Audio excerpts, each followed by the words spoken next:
A Fourth Grade Nothing by Judy Blue. Chapter 8. The TV Star. Aunt Linda is my mother's sister. She lives in Boston. Last week she had a baby girl, so now I have a new cousin. My mother decided to fly to Boston to see Aunt Linda and the new baby. I'll only be gone for the weekend, my mother told me. I was sitting on her bed watching her pack. I know, I said. Daddy will take care of you and Fudge. I know, I said again. Are you sure you'll be all right? She asked me. Sure, why not? Will you help Daddy with Fudge? Sure, Mom, don't worry. I'm not worrying. It's just that Daddy is so... Well, you know, he doesn't know much about taking care of children. Then she closed her suitcase. We'll be fine, Mom, I said. I was really looking forward to the weekend. My father doesn't care about keeping things neat. He never examines me to see if I'm clean, and he lets me stay up late at night. On Friday morning, all four of us rode down in the elevator to say goodbye to my mother. Henry looked at the suitcase. You going away, Mr. Hatcher? He asked. My mother answered, No, I am, Henry. My sister just had her first baby. I'm flying to Boston for the weekend to help out. New baby, Fudge said. Baby, baby, baby. Nobody paid any attention to him. Sometimes my brother just talks to hear the sound of his own voice. Have a nice visit, Mrs. Hatcher, Henry told my mother when we reached the lobby. Thank you, Henry, my mother said. Keep an eye on my family for me. Will do, Mrs. Hatcher, Henry said, giving my father a wink. Outside, my father hailed a taxi. He put the suitcase in first, then held the door for my mother. When she was settled in the cab, my father said, Don't worry about us, we'll be just fine. Just fine, Mommy, Fudge yelled. Bye, Mom, see you Sunday, I said. My mother blew us kisses, then her cab drove away. My father sighed, while Fudge jumped up and down, calling, Bye, Mommy, bye, bye, bye. I had no school that day. The teachers were at a special meeting, so my father said he'd take me and Fudge to the office with him. My father's office is in a huge building made of almost all glass. It's really a busy place. You never see people just sitting quietly at desks. Everyone's always rushing around. A person could get lost in there. My father has a private office and his own secretary. Her name is Janet, and she's very pretty. I especially like her hair. It's thick and black. She has the longest eyelashes I've ever seen. Once I heard my mother say, Janet must have to get up at the crack of dawn just to put on her face. My father just laughed when my mother said it. Janet's seen me before, but this was her first meeting with Fudge. I was glad his hair was finally growing back.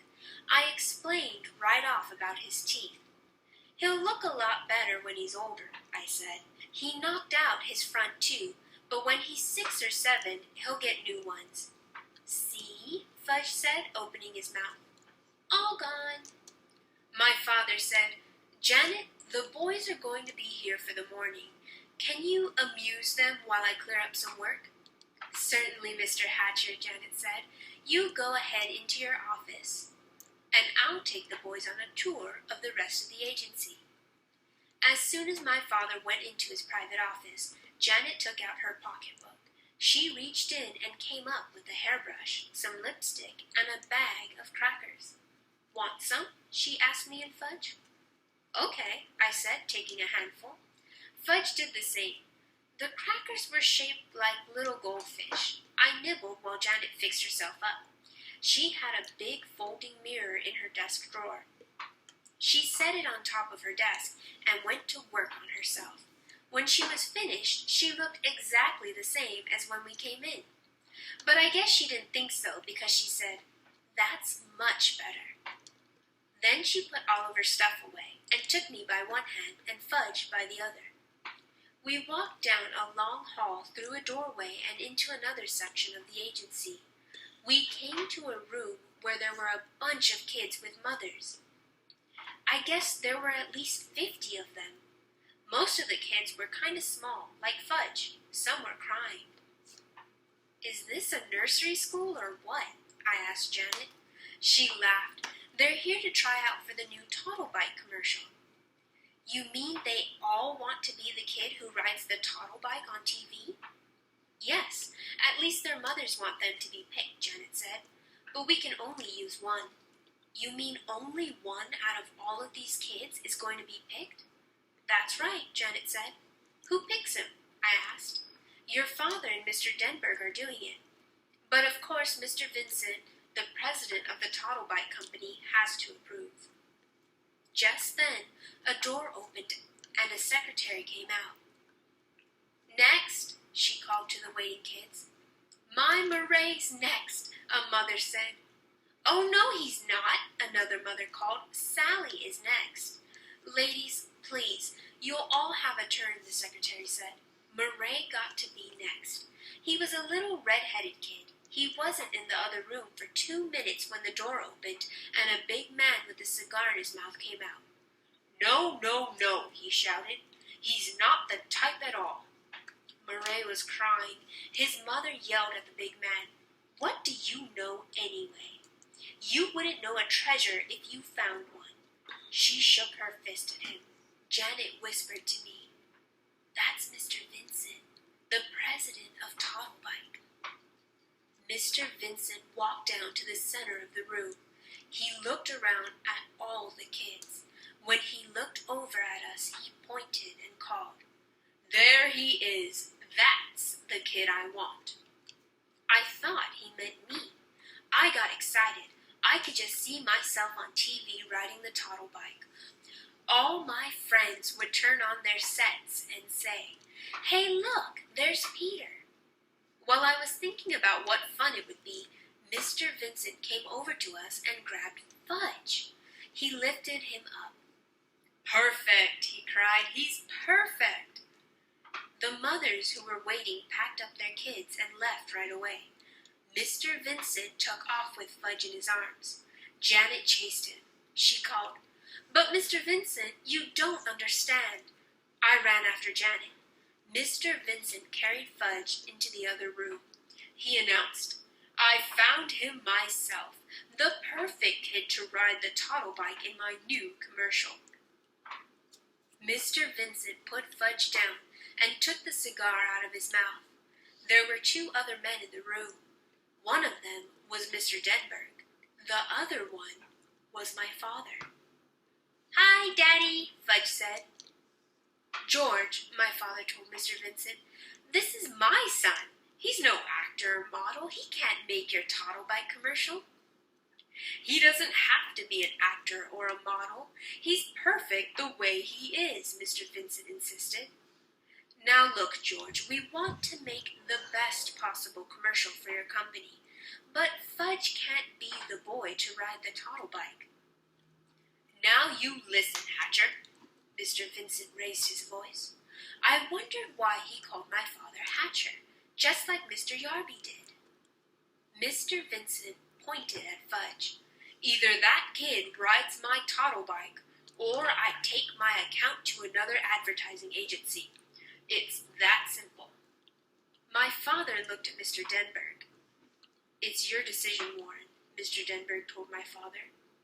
"I don't want to be the one to tell you what to do." My father picked up Fudge and held him on his lap. "Would you like to ride the Toddle Bike, Fudge? It's just like the one you have at home." "Why are you asking him?" I said. "What does he know about making commercials?" My father acted like he'd forgotten I was even around. "I'm thinking, Peter," he said. "Please be quiet." "Well, Hatcher," Mr. Vincent said, "what'll it be? This kid of yours, or do I move to another agency?" I remember how my father lost the Juicio account because of Fudge. Now maybe he'd lose this one too, and I don't think he can afford that. Finally, my father said, "All right, George, you can use him. On one condition, though." "What's that, Hatcher?" Mr. Vincent asked. "The commercial has to be made this afternoon. After today, my son Fudge won't be available." "That's fine with me, Hatcher," Mr. Vincent said. "Is he going to get paid?" I asked my father. "I'll worry about that, Peter," my father said. That probably meant yes. He'd be paid and have lots of money in the bank. I'd have nothing, and someday I'd have to borrow from him. No, wait a minute, never. I'll never borrow money from Fudge. I'll starve first. "Can I at least watch when you make the commercial?" I asked. "Certainly," my father said. "You can watch the whole thing." I turned to Mr. Denberg. "Will Fudge be famous?" I asked. "No, not famous, but a lot of people will think he looks familiar," Mr. Denberg said. I turned to Mr. Vincent. "Do you know he has no front top teeth?" "That's part of his charm," Mr. Vincent said. "And he cut off all his hair 2 months ago." "Well, he looks fine now," Mr. Vincent said. "And he can't even talk in long sentences yet," I told everyone in the room. "He doesn't have to say a word," Mr. Vincent told me. I couldn't think of another reason why Mr. Vincent shouldn't use Fudge in his Toddlebite commercial. It was settled. Soon Fudge would be a famous television star, and I would be plain old Peter Hatcher, 4th grade nothing. "Let's begin right after lunch," Mr. Denberg said. "We should get it filmed in about 2 hours." While my father and Mr. Denberg worked out all the arrangements, I asked Janet where the men's room was. She walked me to it. I told her thank you and that she didn't have to wait. I'd find my own way back. When I was safely inside, I looked at myself in the mirror. I wish Fudge had never been born, I thought. Everything good always happens to him. If he had to be born, I wish he could be 9 or 10, like me. Then Mr. Vincent wouldn't want him to be the one to ride the Toddlebike in his commercial. Janet sent down to the coffee shop for some sandwiches and drinks. After we ate, we all walked to another section of the agency where the cameras were set up. A make-believe street scene was the background. The Toddlebike was shiny red. My father told Fudge all he had to do was ride it around. Fudge liked that. He zoomed all over the place. "Vroom, vroom, vroom," he called. My father, Mr. Vincent, and Janet sat on folding chairs and watched the action. I sat on the floor, at my father's side. Mr. Denberg was the director. He said, "Okay, Fudge, we're ready to begin now. You ride the Toddlebike where I tell you, and I'll take a picture of you doing it. All right?" "No," Fudge said. "What does he mean, Hatcher?" Mr. Vincent asked. "Why did he say no?" My father groaned. "Look, George, using Fudge was your idea, not mine." Mr. Denberg tried again. "Okay, Fudge, this is it." The cameraman said, "Start riding this way. Ready, set, go." Fudge sat there on the Toddlebike, but he wouldn't pedal. "Come on, kid, let's go," the cameraman called. "No, don't want to," Fudge answered. "What's with this kid, Mr. Hatcher?" the cameraman asked. "Fudge," my father said, "do what the nice man tells you to." "No, don't have to." Janet whispered to my father, "How about some cookies, Mr. Hatcher?" "Good idea, Janet," my father told her. "I have some Oreos right here," she said, patting her pocketbook. "Shall I give them to him?" "One at a time," my father said. Janet walked across the room to Fudge. He was still sitting on the Toddlebike. "If you do what the nice man says, you can have a cookie," Janet told him. "Show me," Fudge said. Janet held up a box of Oreos. She was really well prepared, I thought. She must eat all day long. What with the crackers shaped like goldfish and a whole box of Oreos, too. I wondered what else she had in that pocketbook. "Give me," Fudge said. Janet held up one cookie. Fudge reached for it, but Janet didn't let him get it. If you do what the nice man says, you can have an Oreo, maybe even 2 or 3 Oreos. First cookie, Fudge said. First do what the nice man says, Janet told him. No, first cookie. Give him one, Janet, Mr. Denberg called. We haven't got all day to fool around. Janet gave Fudge 1 Oreo. He ate it up. Okay, kid, all ready now, the cameraman said. You ride over to me. Fudge didn't do it. Mr. Vincent was losing his patience. Hatcher, he hollered, you get that son of yours to ride my toddle bike, or I'm taking my whole account away from you and your agency. Must I remind you, George, using Fudge was your idea, not mine, my father said. Forget about whose idea it was, Hatcher. He's your kid. You better get through to him now. I have an idea, my father said. He walked to the corner of the room and beckoned to the others.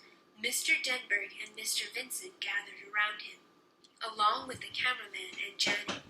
They looked like a bunch of football players huddled together, talking about the next play. Soon my father called me. Peter, would you join us, please? Sure, Dad, I said. What is it?